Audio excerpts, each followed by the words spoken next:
Tawagin niyo na lamang ako sa pangalang Arnulfo. Pero Dulfo ang tawag sa akin ng karamihan. At naninirahan dito sa isang baryo sa lalawigan ng Masbate. Itong kwentong ibabahagi ko sa inyo ay nangyari ito noong mga panahong kasagsagan pa lamang ng mga problemang sunod-sunod na dumarating sa buhay ng aking pamilya. Tandang-tanda ko pa, taong 1979, nang mangyari ang karanasan. Na mga panahong ito ay tanging paghahasa lamang ng mga itak, gunting at iba pang mga matatalas na kagamitan ang hanap buhay ng aking ama. Kapag wala akong pasok sa eskwelahan, paminsan-minsan ay sumasama ako sa kanya para makatulong kahit papano. Gustuin ko man noon na lumiban sa eskwelahan para sumama sa aking ama. Hindi siya pumapayag. Matigas niyang kabilin-bilinan sa aking mag-aral na mabuti at magsipag nun. Dahil yun lamang ang tanging maipapamana niya sa aming magkakapatid. Dahil wala siyang kalupaan o negosyo na maiiwan sa amin kapag nawala na silang dalawa ng aking ina. Kaya hanggat kaya niya kaming itaguyod sa pag-aaral, ay mag-aral kaming mabuti ng mga kapatid ko. Isipin na lamang umano namin ang ibang mga kabataang gustong-gustong mag-aral pero hindi nakakapag-aral dahil sa hirap ng buhay.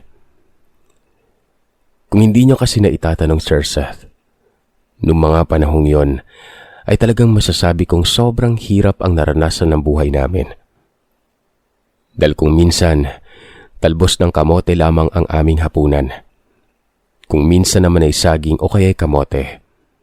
Pero kapag nakakaluwag-luwag naman, mais na bigas ang pagkain na pinarisan ng isdang bagoong.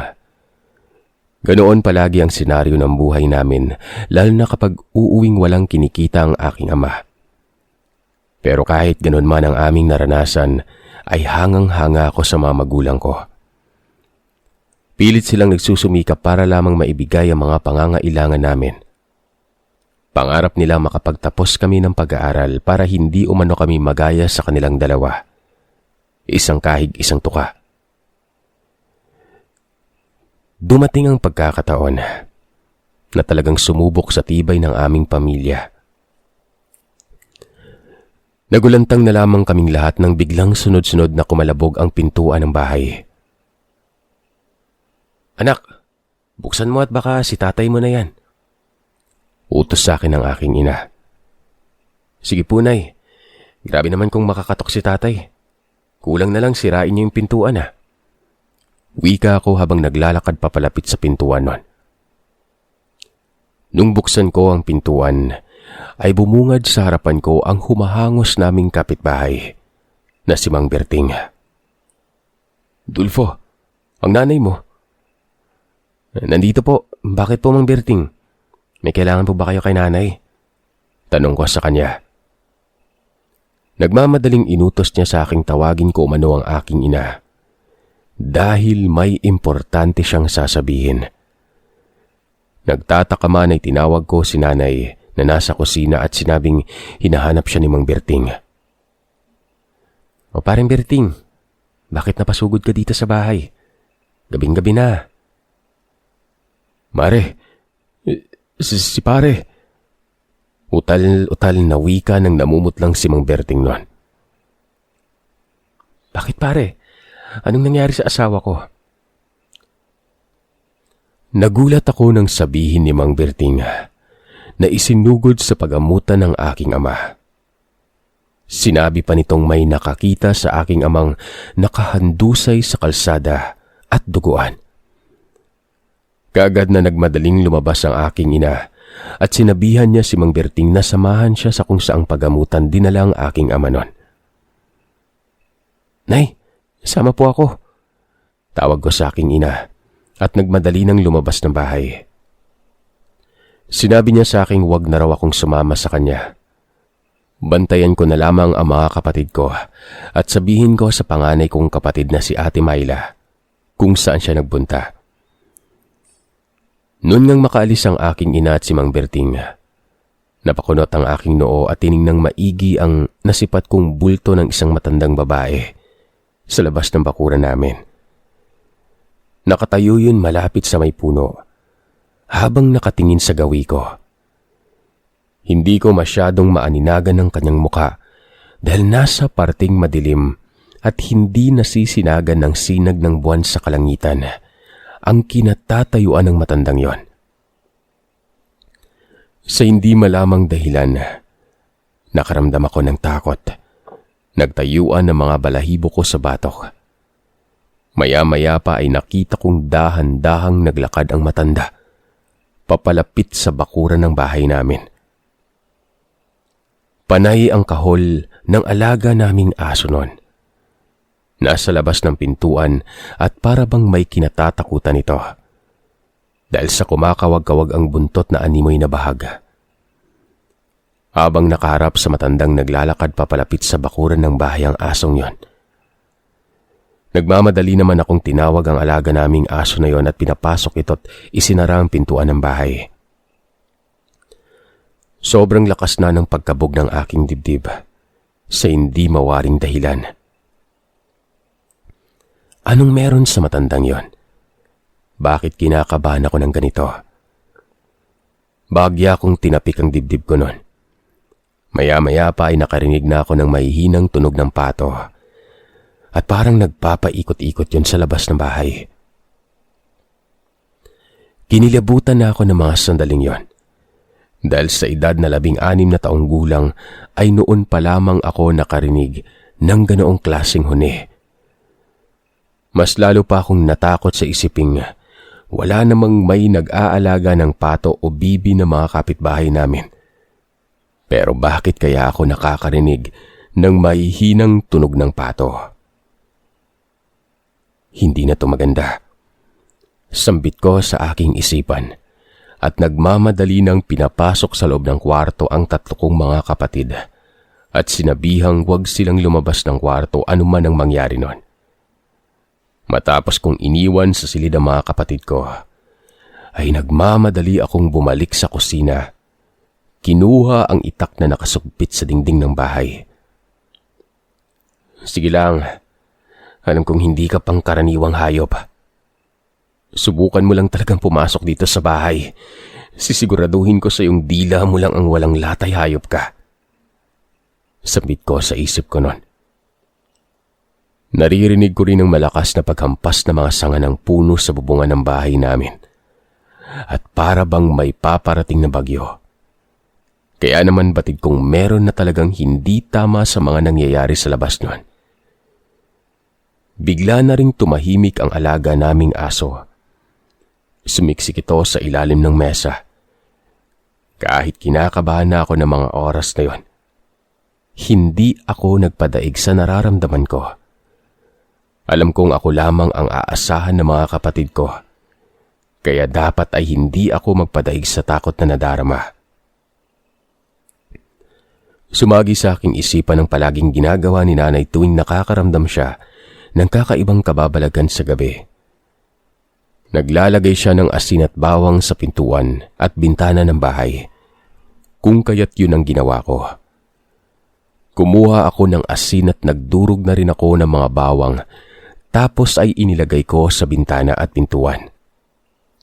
Nagtapon na rin ako ng mga dinurog na bawang sa may bintana nun, papunta sa labas ng bahay, nang sa ganon ay umalis na ang kung anumang masamang nilalang o elemento mang nagpapaikot-ikot sa labas ng bahay.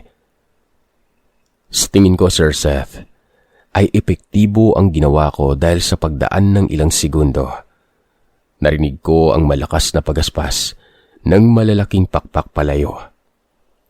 Kasabay sa paghuni ng isang nakakapangilabot na ibon.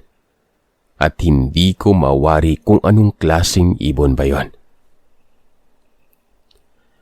Kinabukasan na nang makauwi ang aking ina. Nakita kong kasama niya si tatay. Maraming benda na nakabalot sa katawan niya. Kaya labis-labis ang pag-aalalang tinanong ko kung ano ang nangyari sa kanya. Sa mahinang boses ay sinabi niya sa akin, tinambangan umano siya ng mga kakaibang nilalang sa liblib na daan. Noong pauwi na siya. Hindi raw kasi niya akalaing makakarating siya sa isang baryong ni minsan ay hindi niya pa napuntahan. Anya pa, nakatago umano yon. At kung hindi mo pa titingnang maigi ang maliit na daanan, ay aakalain mong wala na yung karugtong. Dahil medyo natatabunan na yun ng mga mayayabong na damuhan. Nakatagong baryo? Sambit ko. Oo anak, isang nakatagong baryo ang napuntahan ko. Sa pag-aakala kong may magpapahasa ng mga itak o kutsilyo man sa baryong yon. Kaya naglakas loob ako na pasukin ang lugar at naghanap na magiging customer.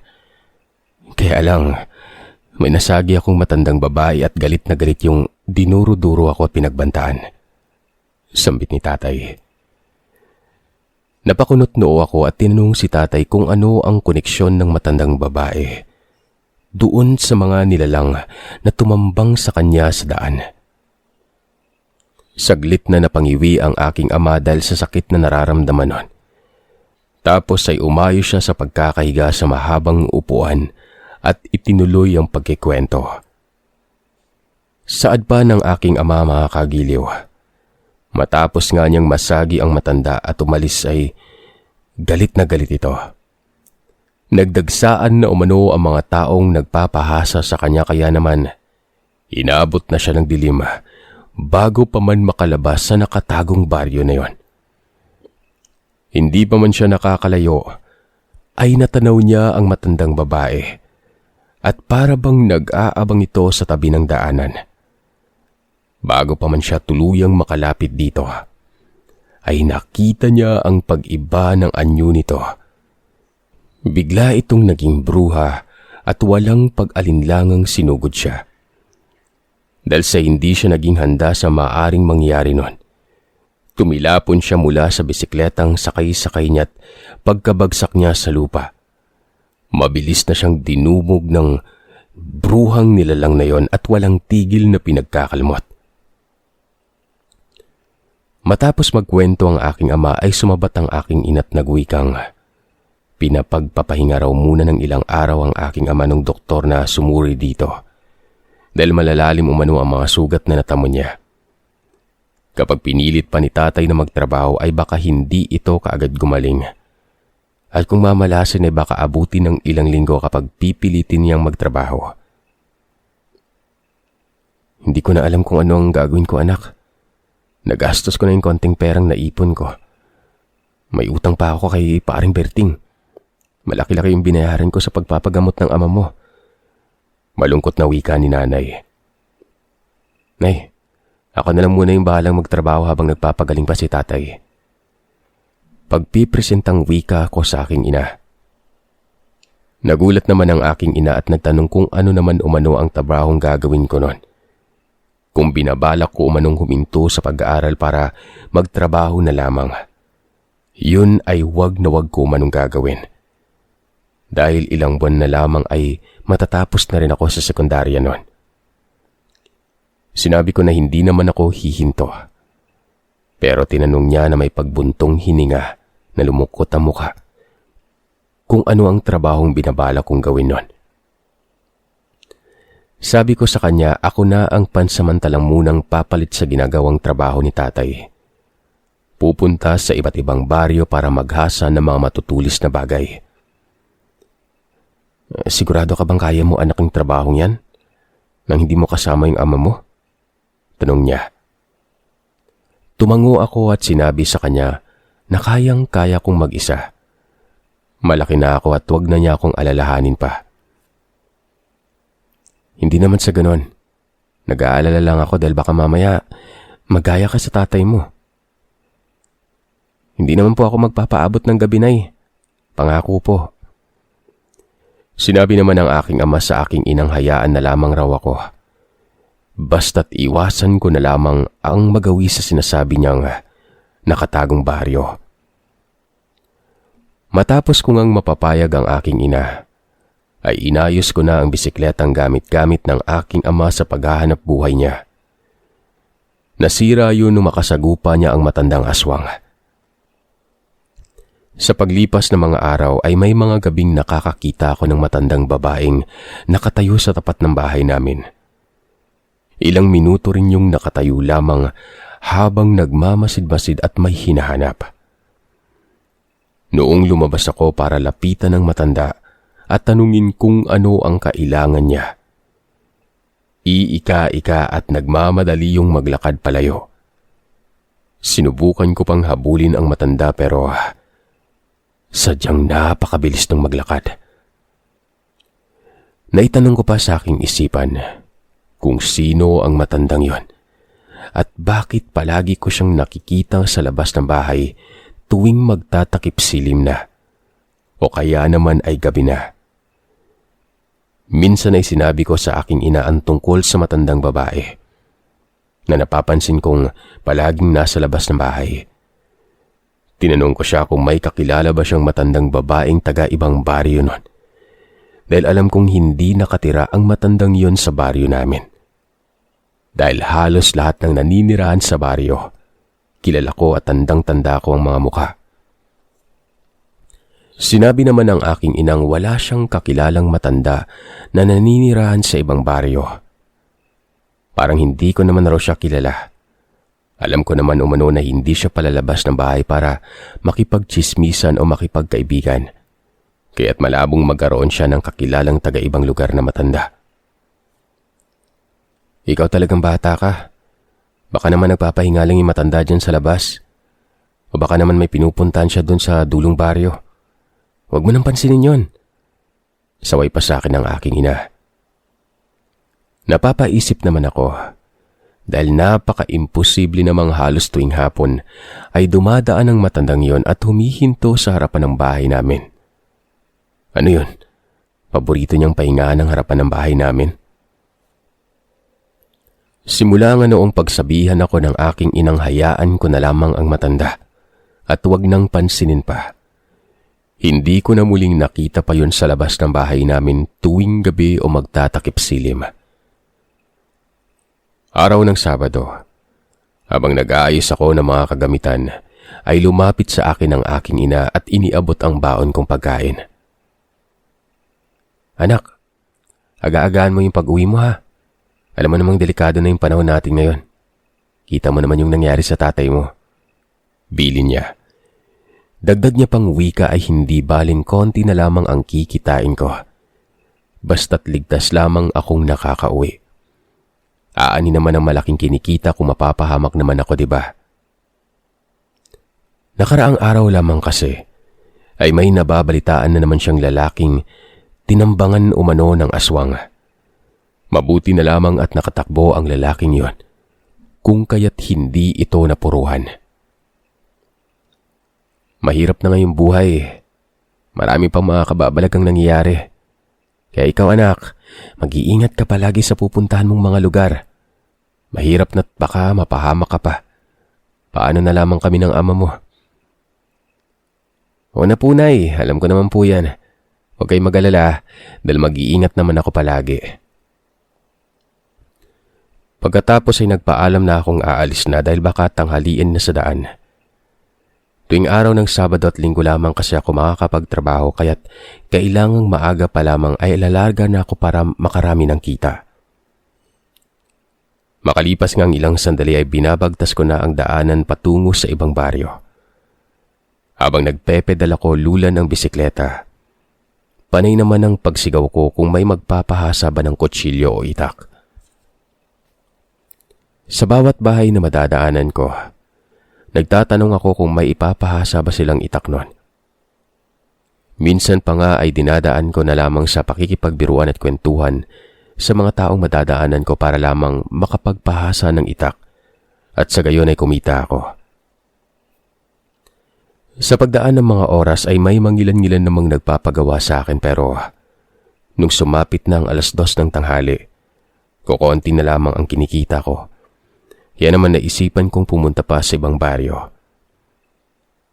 Hindi nga naglaon, napadpad ako sa isang maliit na daanang kakasya lamang ang isang tao. Liblib na yon, at pawang mga talahiban na lamang ang nasa gilid nun.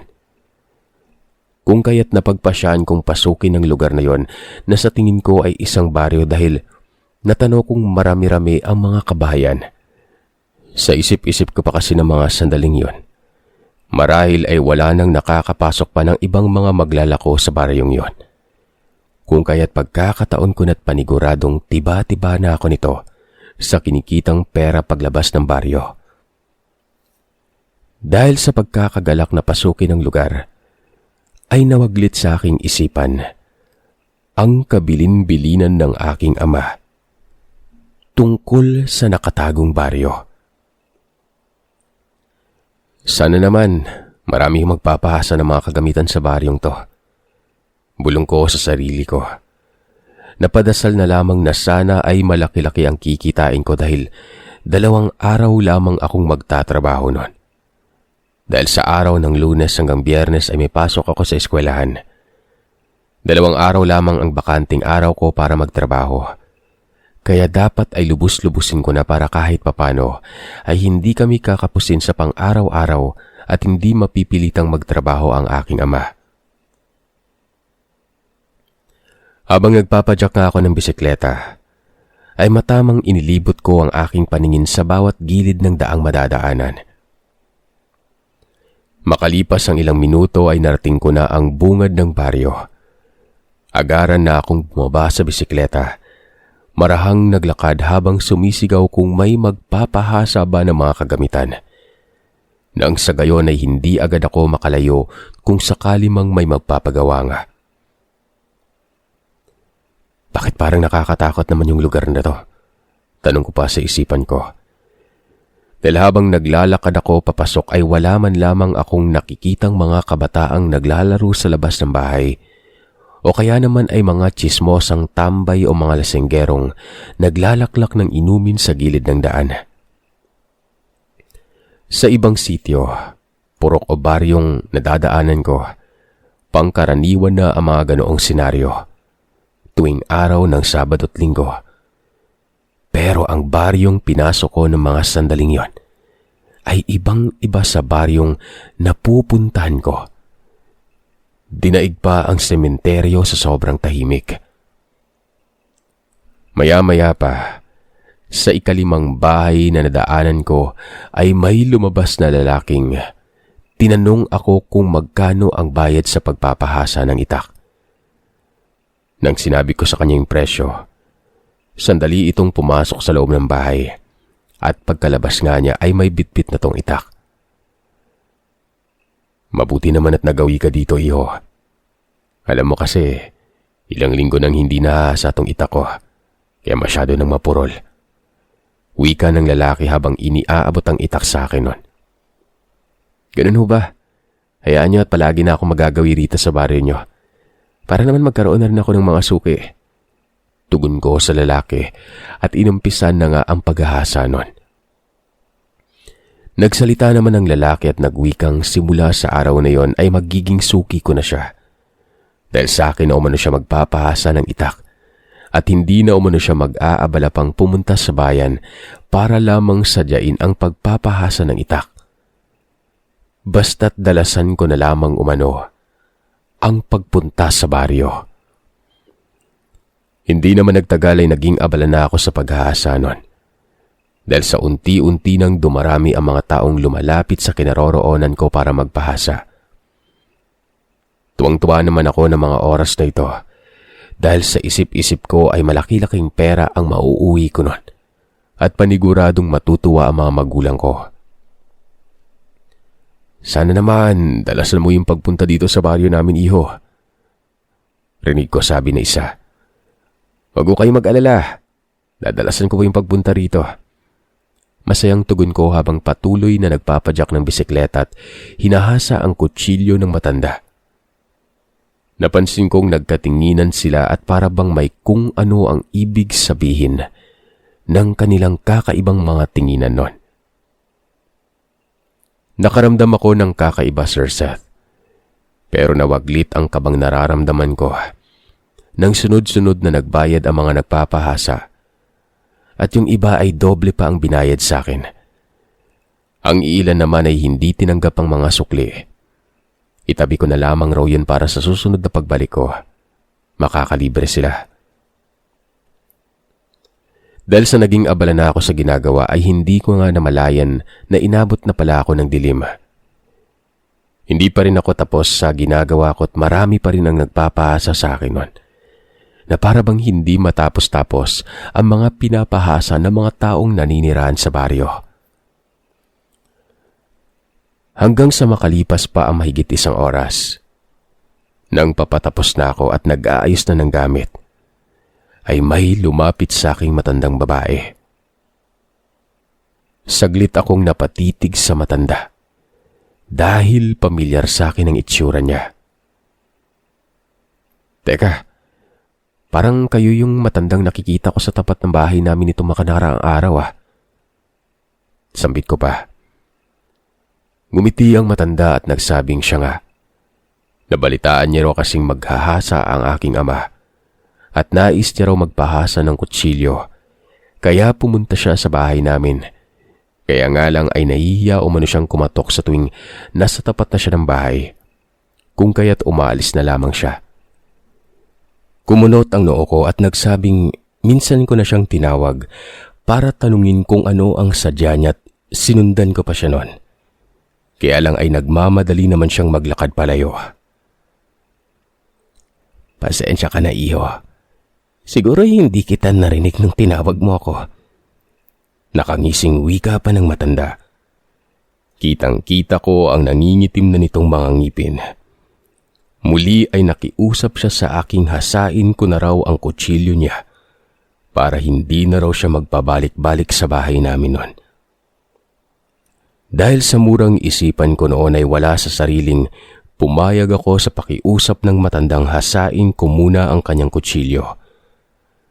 Ang sa akin lang kasi ng mga oras na yon, kumita ng malaki para may maiuwi ako at paniguradong matutuwa ang mga magulang ko. Sigo, wala akong problema. Akin na po yung kutsilyo at hahasain ko na. Pasensya ka na, iho. Pero kasi hindi ko dala yung kutsilyo. Umaari sumama ka na muna sa bahay at doon mo na lang hasain. Ganun po ba? Sige, walang problema po. Nanghihinayang rin naman kasi ako sa kikitain kung uuwi na kagad. Tsaka nandun na ako, lulubos-lubusin ko na nun. Bago ako umalis para sundan ng babae, ay napansin kong kakaiba na ang tinginan ng mga nagpapahasa at kung kanina ay ang aamo ng kanilang pagmumuka. Nang mga sandaling yon ay parang mga aso ng sumisinghap-singhap at nagpapatunog ng ngipin. Narinig ko pang sinabi ng matanda sa mga iyon na siya umano ang nauna kaya't walang mangengialam. Hindi ko alam kung ano ang ibig ipahiwatig ng matandang yon. Hindi ko na lamang pinansin ang kakaibang kilos nila at sinabi ng matanda. Ang sabi ko na lang sa sarili ko ay saglit lang namang maghasa ng kutsilyo. Paniguradong bago lamunin ng kadiliman ng buong kapaligiran ay makakalabas na ako ng baryo. Amanang, malapit na po ba dito yung bahay nyo? Tanong ko sa matanda habang nakasunod lamang ako sa paglalakad. Malapit na, iho. Doon lang sa unahan pa. Naroroon na ang bahay ko. Hindi na ako muli pang nagtanong at tahimik na lamang akong nakasunod sa kanya. Habang naglalakad, pansin kong pawang mga naglalaki ang puno na ang aming nadadaanan at medyo malayo-layo na sa mga kabayan. Sandali akong napapaisip kung may kabahayan pa ba sa unahan. Parang malapit na yata kami sa paanan ng gubat. Mabuti na lamang at may daladala akong flashlight kaya may pang-ilaw ako sa daanan dahil mukhang aabutan na nga ako ng dilim. Kala ko pa naman ang lapit lang ng bahay ng matandang to. Inis ko pang sambit sa sarili nun. Hindi naman nagtagal ay nakaramdam na ako ng kakaibang kutob. Dahil kanina pa talaga kami naglalakad pero wala man lang akong napapansing kabahayan. Mukhang niloloko yata ako ng matandang to. Upakan ko na kaya to. Nararamdaman kong kakaiba ang ihip ng hangin. parang may nagbabadyang paparating na bagyo. Nang tingnan ko ang mga nagsasalpukang mga sanga ng punong malalaki dahil sa lakas ng hanging tumatama. Nagdahan-dahan na ako sa paglalakad at hindi inaalis ang tingin sa matandang babaeng nauunang maglakad dahil ibang-iba na talaga ang hinala ko noon. Hanggang sa maya-maya pa'y bigla na lamang itong napatigil sa paglalakad. May natanaw akong isa pang lalaki ang lumabas mula sa talahiban. Kitang-kita kong naglalangis ang buong katawan nito at walang humpay ang pagtagas ng laway sa bungangat na mumula ang mga matang aakalain mong may sakit na sore eyes. Kakaiba rin ang hugis ng mga mata ng lalakit, parang yung nagbabaga ng katulad ng sa aso o pusa. Nagpasabog rin ng kakaibang napakabahong amoy ang lalaking yon. At sa tingin ko ay dahil yon sa kumikintab na langis na ipinapangpahid nito sa kanyang katawan. Naloko na, sambit ko. Pipigilan ko pa sana ang matanda at sasabihin sa kanya ang tungkol sa lalaking nakita ko, pero patuloy pa rin sa paglalakad ng matanda. At tila ba hindi man lamang ito natakot sa nilalang na nasa unahang bahagit nakaabang lang. Pero ang mas lalong ikinapang hilakbot ko ay noong mapansin kong parang dahan-dahang gumagalaw ang buhok ng babaeng yon. At tila ba may sariling buhay ang mga yon na marahang nagsisipag-angatan. Sandali akong napatda at para bang naistatwa sa kinatatayuan ko.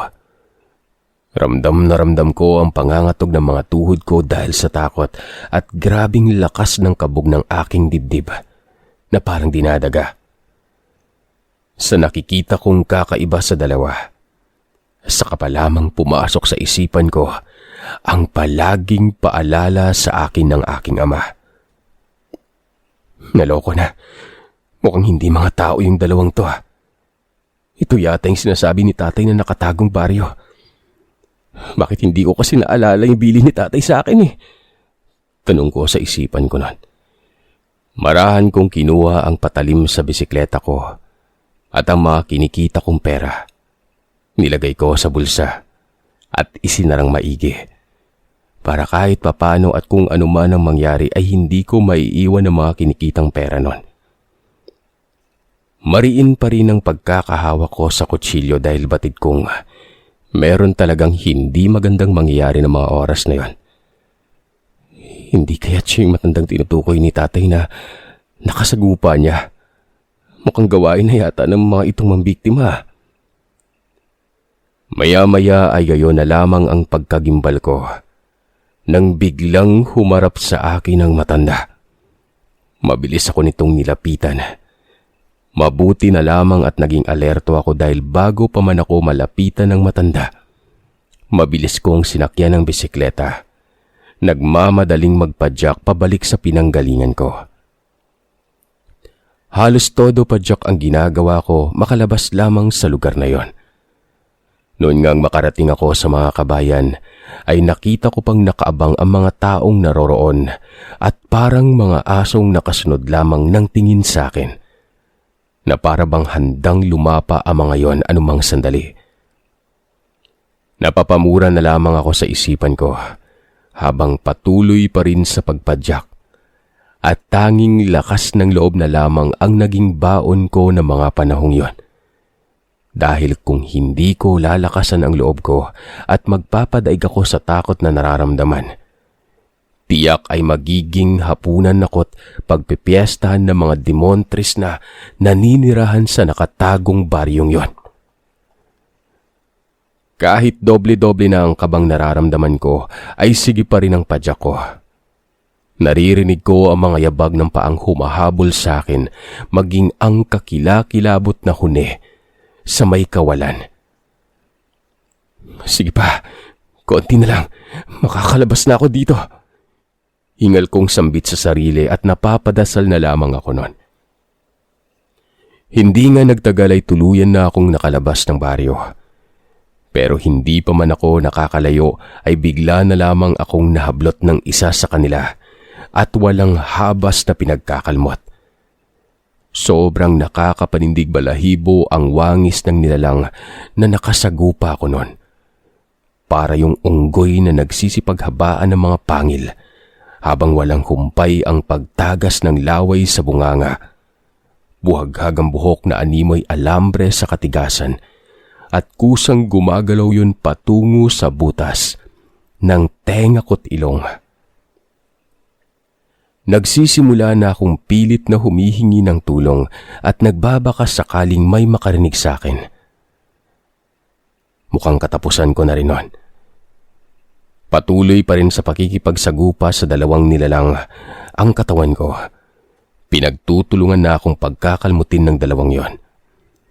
Mabuti na lamang at nahugot ko ang patalim na nailagay ko sa bulsa ko bago ako sumakay ng bisikleta.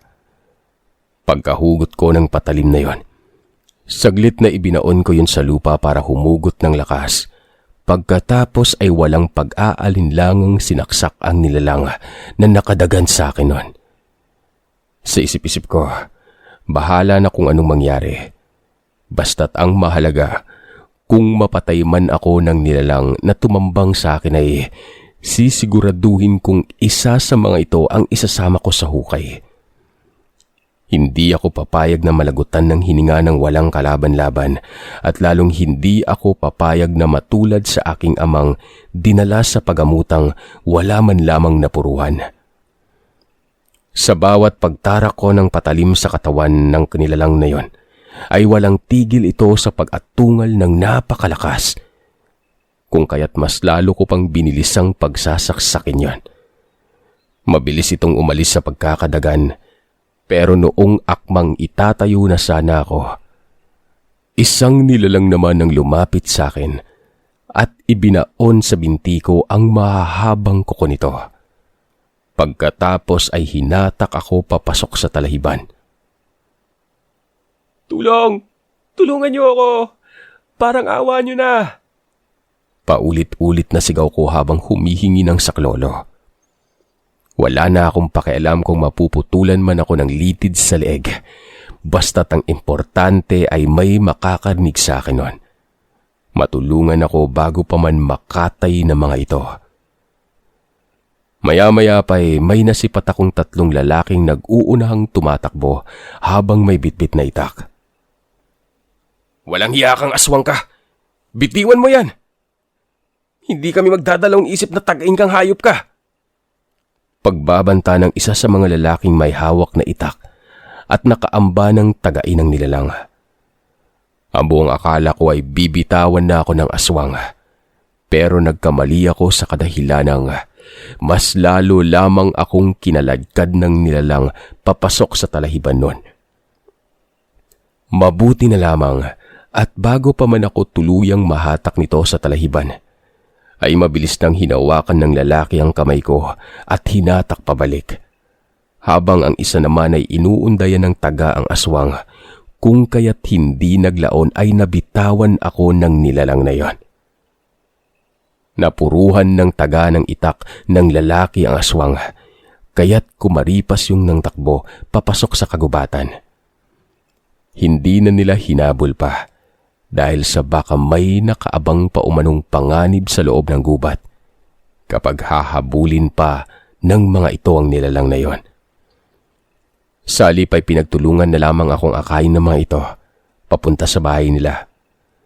Nalaman kong magkapatid pala ang tatlong lalaking tumulong sa akin at nang humihingi ako ng tulong ay kasalukuyang papauwi pa lamang sila galing sa bundok. Kung kaya't narinig nila ang pagsigaw ko at agaran na nga nila akong tinulungan. Pagkarating naman sa bahay ng magkapatid ay kaagad na akong ginamot ng kanilang ama. Habang ginagamot ay nagkwento ang ama ng tatlo na ni minsan ay walang nangangahas na pumasok sa nakatagong baryong pinasukan ko. Dahil ang bali-balitang kumakalat sa kanilang lugar ay purong mga aswang ang naninirahan. Pasalamat na lamang umano ako at nagawa ko pang makalabas ng buhay sa baryong yon. Nakaraan lang rin ay may nabalitaan silang tinambangan ng mga aswang doon sa daan kung saan ako kamuntikan ng mapatay na mga yon. Matapos akong gamutin, ay nagpresenta ang 3 lalaking ihatid na raw nila ako papunta sa baryo kung saan ako nakatira. Dahil baka mamaya ay muli na naman akong tambangan ng 2 nilalang. Mahirap na at baka sa ikalawang pagkakataon, mapuruhan na ako. Labis-labis naman ang pasasalamat sa mga taong tumulong sa akin, Sir Seth. Dahil kung hindi dahil sa kanila, ay baka napatay na ako ng mga nilalang. Simula nang maranasan ko yon ay hindi na ako pumupunta pa sa mga liblib na lugar. Dahil natatakot na akong muling mangyari pa ang karanasang kailanman, ay hindi ko na makakalimutan.